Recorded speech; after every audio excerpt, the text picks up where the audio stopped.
उत्पन्ना एकादशी पर भूलकर भी मत करना ये काम, वरना पानी की तरह बह जाएगा पैसा।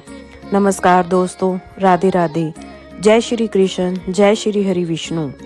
उत्पन्ना एकादशी पर बिल्कुल भी मत करना ये काम, वरना घर में छा जाएगी कंगाली। दोस्तों, उत्पन्ना एकादशी हिंदू धर्म में बड़ा ही विशेष महत्व रखती है। यह एकादशी मार्गशीर्ष मास के कृष्ण पक्ष की एकादशी को मनाई जाती है।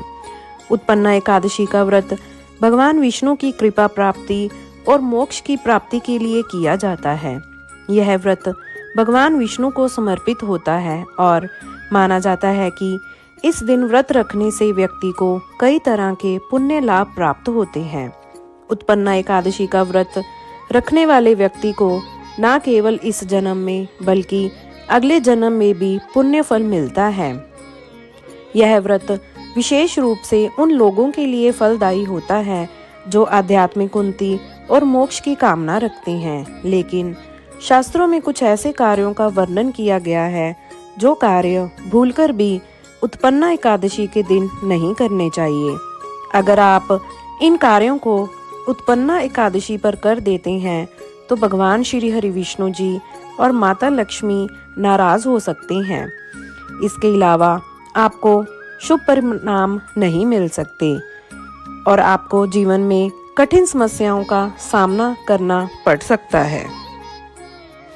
दोस्तों, इस वीडियो के माध्यम से मैं आप सभी को बताऊंगी कि इस साल 2024 में उत्पन्ना एकादशी कब है, उत्पन्ना एकादशी का महत्व क्या है, इसकी पूजा विधि क्या है और इस दिन कौन से कार्य बिल्कुल भी नहीं करने चाहिए।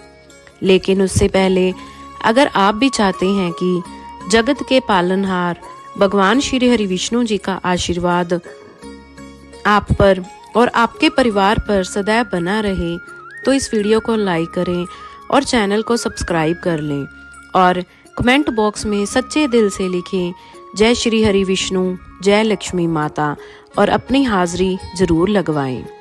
तो चलिए दोस्तों, सबसे पहले जानते हैं कि साल 2024 में उत्पन्ना एकादशी कब है। हिंदू पंचांग के अनुसार मार्गशीर्ष मास के कृष्ण पक्ष की एकादशी तिथि 26 नवंबर को रात 1:01 पर शुरू होगी और एकादशी तिथि का समापन 27 नवंबर को सुबह 3:47 पर होगा।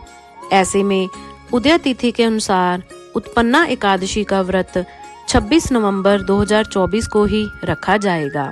इसके अलावा एकादशी का पारण 27 नवंबर को किया जाएगा। उत्पन्ना एकादशी का पारण 27 नवंबर की दोपहर 1:12 से लेकर दोपहर 3:18 तक आप पारण कर सकते हैं।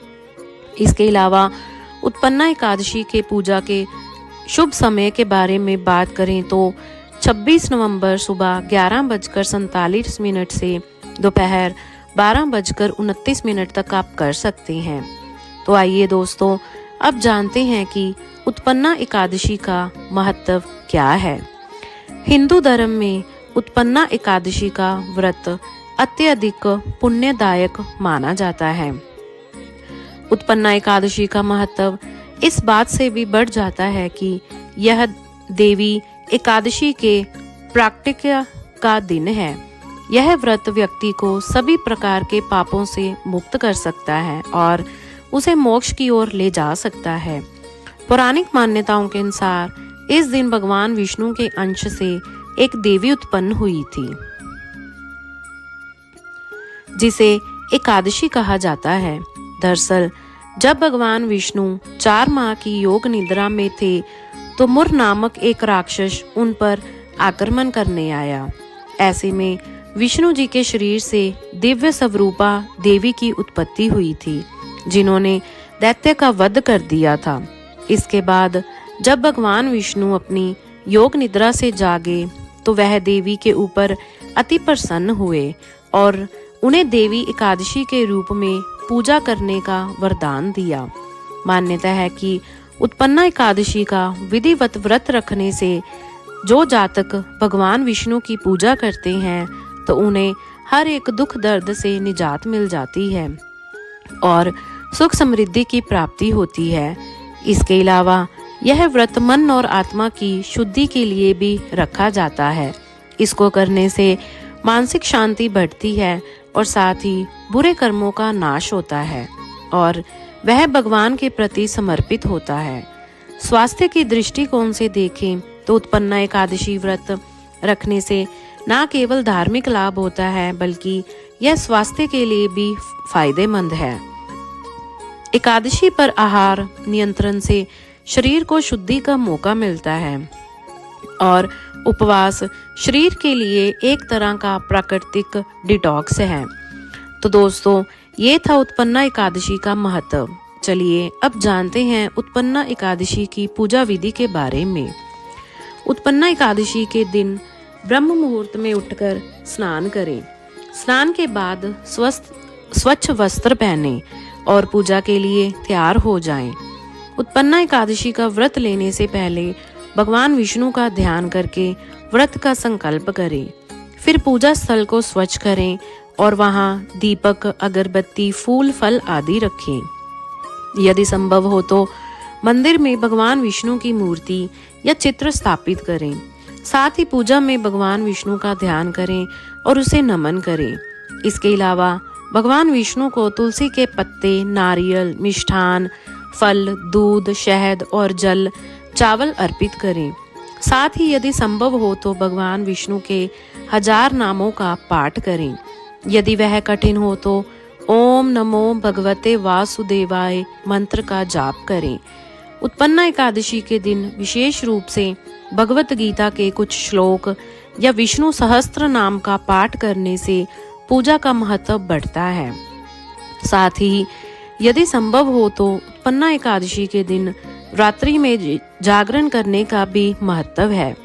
रात भर भजन कीर्तन भगवान विष्णु की स्तुति करने से पुण्य की प्राप्ति होती है। अगले दिन द्वादशी के दिन सूर्य उदय के बाद व्रत का पारण करना चाहिए। पारण में फल, जल और अन्य श्रद्धा पूर्वक भोजन करें। पारण के बाद भगवान विष्णु का ध्यान करें और उनसे आशीर्वाद प्राप्त करें। इसके अलावा दोस्तों, उत्पन्ना एकादशी के दिन दान का बहुत महत्व है। किसी ब्राह्मण को भोजन या वस्त्र दान दें और जरूरतमंदों की मदद करें। इस दिन भगवान विष्णु के प्रति श्रद्धा और दान से पुण्य की प्राप्ति होती है। तो दोस्तों, ये थी उत्पन्ना एकादशी की पूजा विधि। आइए अब जानते हैं कि उत्पन्ना एकादशी पर कौन से कार्य बिल्कुल भी नहीं करने चाहिए। सबसे पहले है नंबर 1, झाड़ू। उत्पन्ना एकादशी के दिन झाड़ू लगाना या सफाई करना धार्मिक दृष्टि से पूरी तरह से वर्जित नहीं है, लेकिन इसे करने से सावधानी बरतनी चाहिए। भारतीय परंपरा और मान्यताओं के अनुसार उत्पन्ना एकादशी का दिन भगवान विष्णु की पूजा और भक्ति का होता है और इसे पवित्रता एवं सादगी के साथ मनाना चाहिए।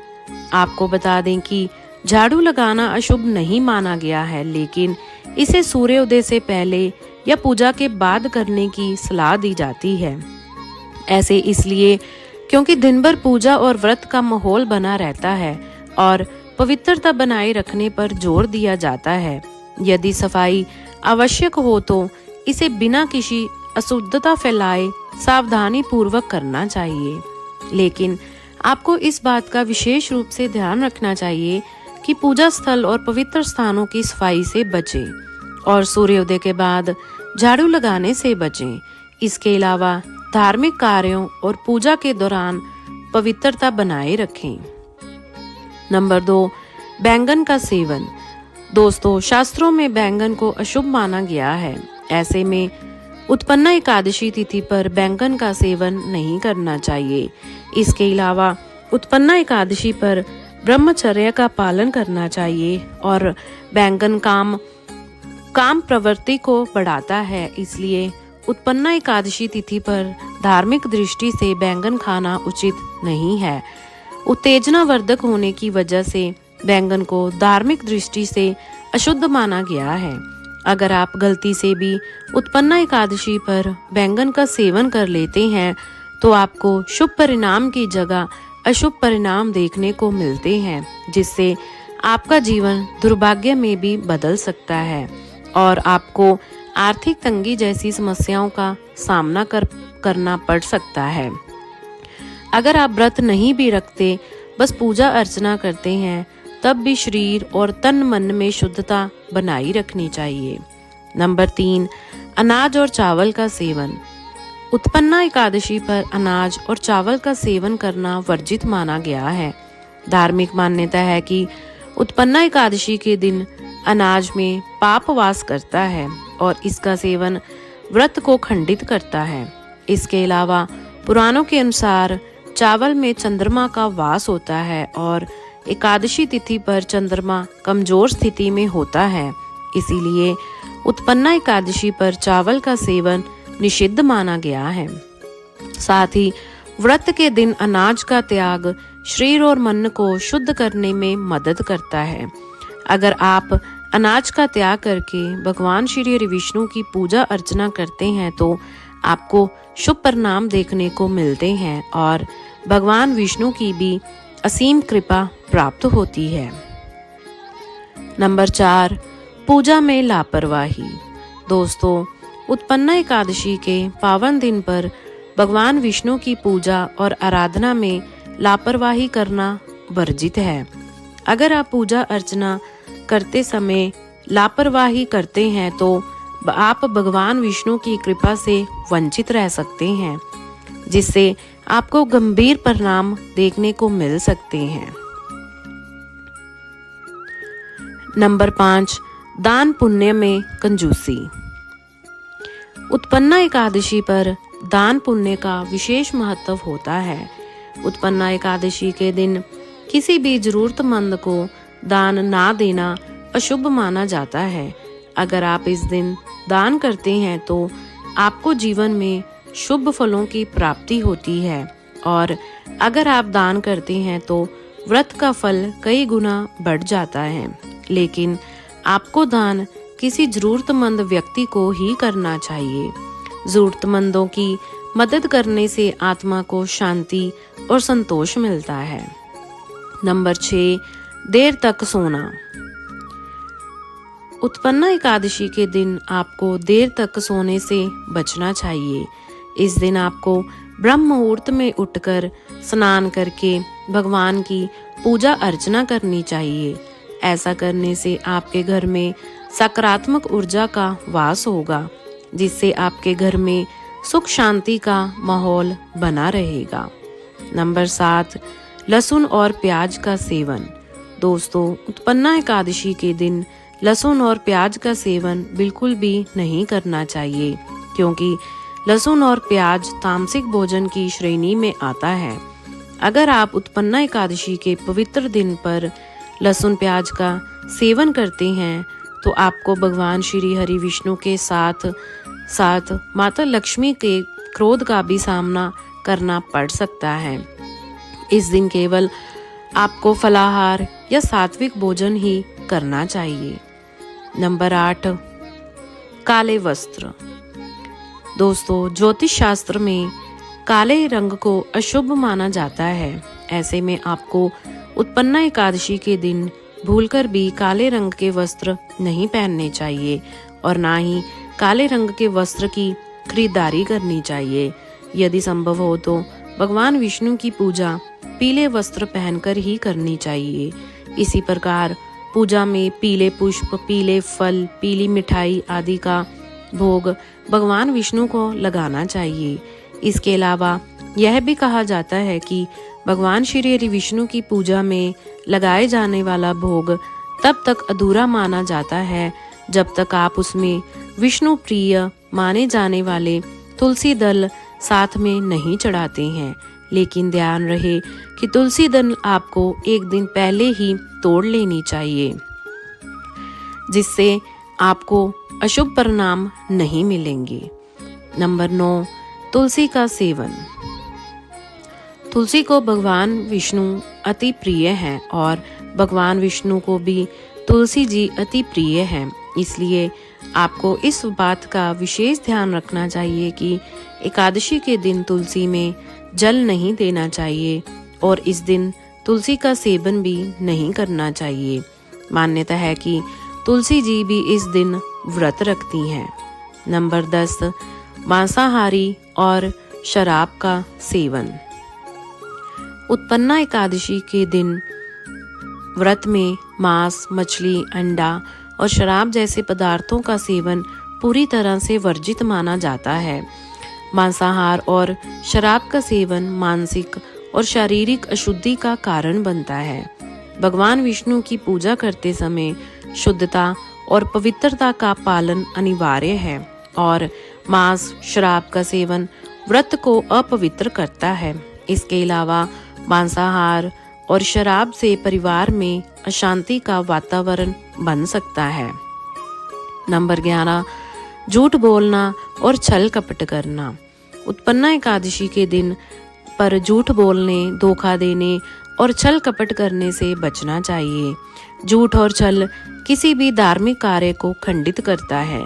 इसके अलावा झूठ और कपट मन को अशांत करते हैं, जिससे भगवान की भक्ति में बाधा उत्पन्न होती है।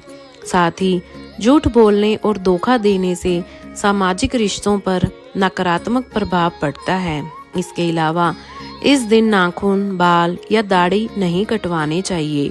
साथ ही व्रत के दिन मन को शांत रखना चाहिए और क्रोध से बचना चाहिए, अन्यथा नकारात्मक ऊर्जा आप पर हावी हो सकती है। नंबर 12, क्रोध और वाद विवाद। दोस्तों, उत्पन्ना एकादशी पर क्रोध करना और झगड़ा करना वर्जित होता है। आपको इस दिन किसी से भी वाद विवाद नहीं करना चाहिए, क्योंकि क्रोध और वाद विवाद मन और आत्मा को अशांत करते हैं, जिससे भक्ति में रुकावट आती है। इसके अलावा इस दिन झगड़ा करने से पारिवारिक और सामाजिक संबंध खराब हो सकते हैं। साथ ही भगवान श्री हरि विष्णु जी भी आपसे नाराज हो सकते हैं, जिससे आपको जीवन में अशुभ परिणाम देखने को मिल सकते हैं। इसके अलावा दोस्तों, आपको उत्पन्ना एकादशी के दिन किसी से भी अपशब्द कहना या बुरा व्यवहार नहीं करना चाहिए। आपको दूसरों के प्रति अच्छा व्यवहार रखना चाहिए। उत्पन्ना एकादशी के दिन सभी के प्रति प्रेम और आदर का भाव रखना चाहिए। नंबर 13, जरूरत से ज्यादा खाना। उत्पन्ना एकादशी के पवित्र दिन पर अत्यधिक भोजन करने से बचना चाहिए। साथ ही आप जो भोजन कर रहे हैं वह सात्विक होना चाहिए। भूलकर भी तामसिक भोजन का सेवन नहीं करना चाहिए, अन्यथा आपके घर की सुख समृद्धि में रुकावट आ सकती है। इसके अलावा आपके बने बनाए काम भी बिगड़ सकते हैं। नंबर 14, मसालेदार भोजन। तीखे और मसालेदार भोजन का सेवन उत्पन्ना एकादशी के दिन नहीं करना चाहिए। यह इस तरह का भोजन करने से आपको बचना चाहिए, क्योंकि इस तरह का भोजन करना अशुभ माना गया है। नंबर 15, जुआ। उत्पन्ना एकादशी व्रत के दिन भूलकर भी जुआ नहीं खेलना चाहिए। धार्मिक मान्यताओं के अनुसार ऐसा करने से व्यक्ति के वंश का नाश होता है और घर में लक्ष्मी का वास होता है। इसके अलावा उत्पन्ना एकादशी के दिन भूलकर भी चोरी नहीं करनी चाहिए। कहा जाता है कि इस दिन चोरी करने से 7 पीढ़ियों को उसका पाप लगता है और साथ ही पूरे वंश का नाश हो जाता है। तो दोस्तों, ये थे वो कार्य जो भूलकर भी उत्पन्ना एकादशी पर नहीं करने चाहिए। अगर आपको वीडियो अच्छी लगी तो वीडियो को लाइक करें और शेयर करें और आपके अपने चैनल को सब्सक्राइब करें। धन्यवाद। जय श्री कृष्ण। राधे राधे।